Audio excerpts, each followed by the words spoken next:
Alhamdulillahi Rabbil Alamin. Assalatu wassalamu ala Rasulillahil Amin wa ala alihi wa ashabihi ajma'in. Fayahbaballahi wa ahbab rasulih sallallahu alaihi wasallam. Usi nafsi wa iyyakum bitaqwallahi faqad fazal muttaqun. Fala tamutunna illa wa antum muslimun. Jemaah salat Isya yang insyaallah dirahmati Allah Subhanahu wa taala. Sebelumnya kembali kami duduk di depan jemaah sekalian bukan berarti kami lebih berhak atau lebih pantas atau lebih mulia daripada jemaah dan ustadz-ustadz sekalian. Kami memohon maaf sebesar-besarnya, bukan bermaksud untuk menggurui atau mengajari, bahkan lebih daripada itu. Tapi ini adalah amanah yang diberikan oleh ustadz kita, Ustadz Said Hafizahullah Ta'ala. Semoga Allah merahmati beliau. Dan kemarin juga ustadz kita menyampaikan sebuah hadis Nabi Sallallahu Alaihi Wasallam, "Balighu anni walau ayat." Sampaikanlah kepada umatku walaupun satu ayat. Maka tidak ada alasan lagi untuk kami menolak sebuah kebaikan yang diberikan ini. Maka insyaallah niat kami dalam menasihati diri kami pribadi, terutama kami memohon doanya semuanya. Semoga Allah Subhanahu wa taala berkenan menanamkan di dalam diri kami apa-apa yang kami sampaikan pada kesempatan kali ini dan yang telah kami sampaikan sebelumnya.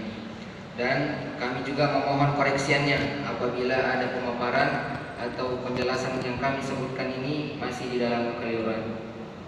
Baik.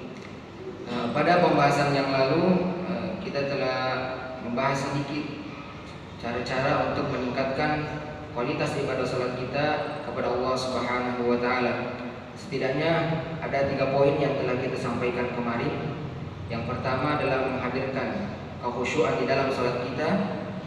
Kemudian yang kedua menghadirkan ketumaninaan.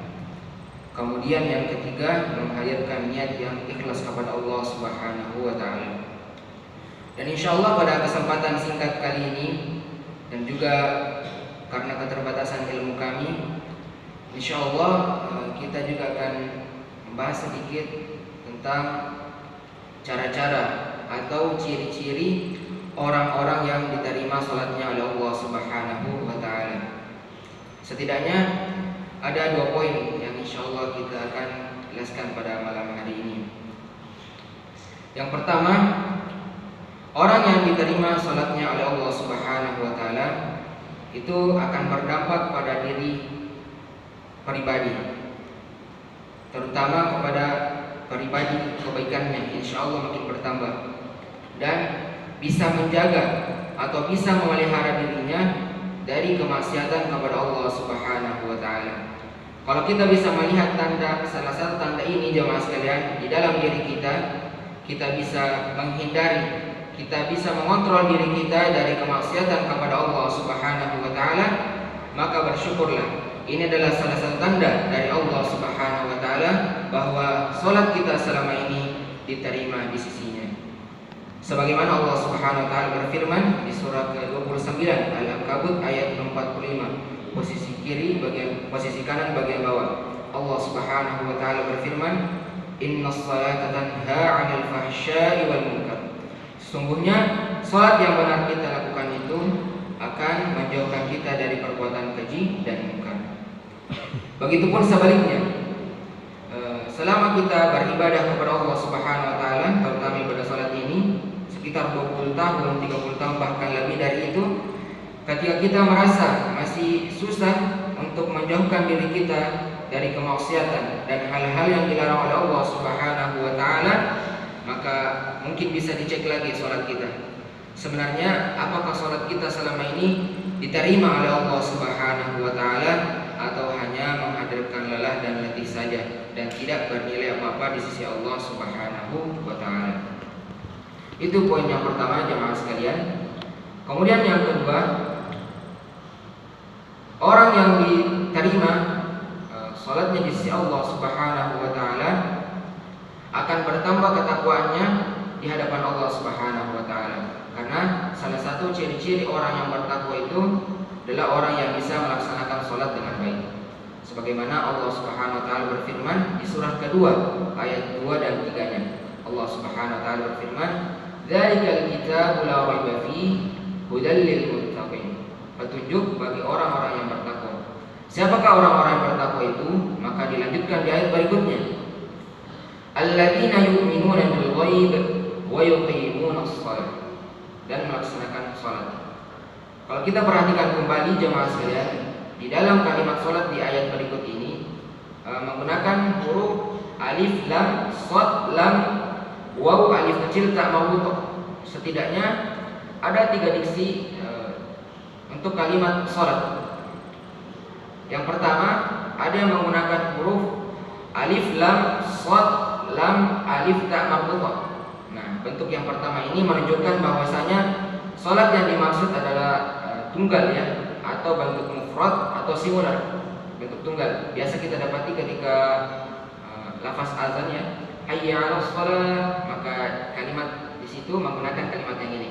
Nah, menunjukkan bahwasanya salat yang dimaksud adalah satu salat saja. Misalkan kita mengajak orang untuk salat maghrib, nah, maka salat yang dimaksud hanya salat maghrib saja, belum mencakup salat isya, salat subuh dan lain-lainnya. Masih menunjukkan bentuk tunggal.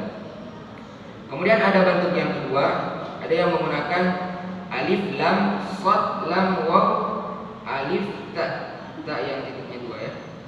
Nah, ini menunjukkan bahwa salat yang dimaksud adalah salat berbentuk jamak tapi masih terbatas. Apa itu? Salat 5 waktu kita atau salat wajib kita selama 1 hari. Nah, itu bentuk jamak tapi masih terbatas. Tidak boleh lebih daripada itu. Tidak boleh terlampau soleh lebih dari 5 waktu tersebut. Sebagaimana Allah Subhanahu wa taala berfirman di surah kedua ayat 238, posisi kanan paling atas. Allah Subhanahu wa taala berfirman, "Hafidhu 'alas shalawati was shalatil wusta." Maka peliharalah dari kalian salat 5 waktu kalian. Jangan lebih daripada itu dan jangan juga kurang daripada itu. Tidak ada yang namanya salat Daud, salat subuh, habis itu salat zuhurnya tidak, salat asar, salat maghrib tidak, dan seterusnya. Nah, tidak ada ya yang namanya seperti itu. Baik. Kemudian ada bentuk yang ketiga. Nah, bentuk yang ketiga ini alif lam shad lam waw alif kecil tak marbutah. Nah, bentuk yang ketiga ini menunjukkan bahwasanya salat yang dimaksud adalah salat berbentuk jamak dan tanpa terbatas, tidak terbatas. Dan di ayat yang ketiga tadi surah Al-Baqarah itu menggunakan kalimat yang berikut ini. Seakan-akan Allah Subhanahu wa taala ingin memberikan pesan kepada kita, ingin memberikan pesan kepada orang yang beriman dan benar-benar bertakwa kepada Allah Subhanahu wa taala. Hai, orang-orang yang bertakwa itu tidak hanya bisa menjaga salat 5 waktunya saja. Tidak hanya bisa menjaga salat wajibnya saja. Akan tetapi orang yang beriman dan benar-benar bertakwa kepada Allah Subhanahu wa taala bahkan bisa menjaga salat-salat sunnahnya. Mulai dari salat sunnah tahajudnya, salat duha, dan salat sunnah rawatibnya setelah mengetahui keutamaan-keutamaannya tentunya.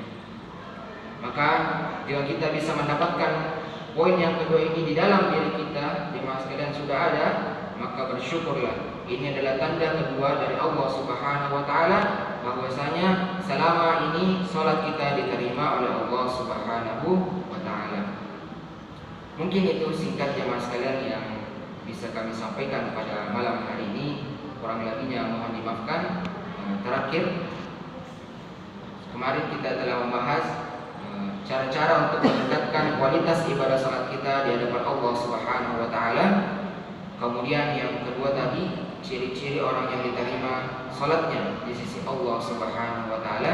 Maka yang terakhir kurang lengkap kalau kita tidak membahas keutamaan-keutamaan apa saja yang didapat oleh orang-orang yang benar-benar melaksanakan salatnya di hadapan Allah Subhanahu wa taala. Itu insyaallah kita akan bahas di pembahasan berikutnya insyaallah. Mungkin itu saja yang bisa kami sampaikan. Hadanallahu wa iyyakum ajma'in. Kita tutup dengan membaca doa kafaratul majelis. Subhanakallahumma wa bihamdik asyhadu an la ilaha illa anta astaghfiruka wa atubu ilaik. Wa akhiru da'wana alhamdulillahi rabbil alamin. Assalamualaikum warahmatullahi wabarakatuh.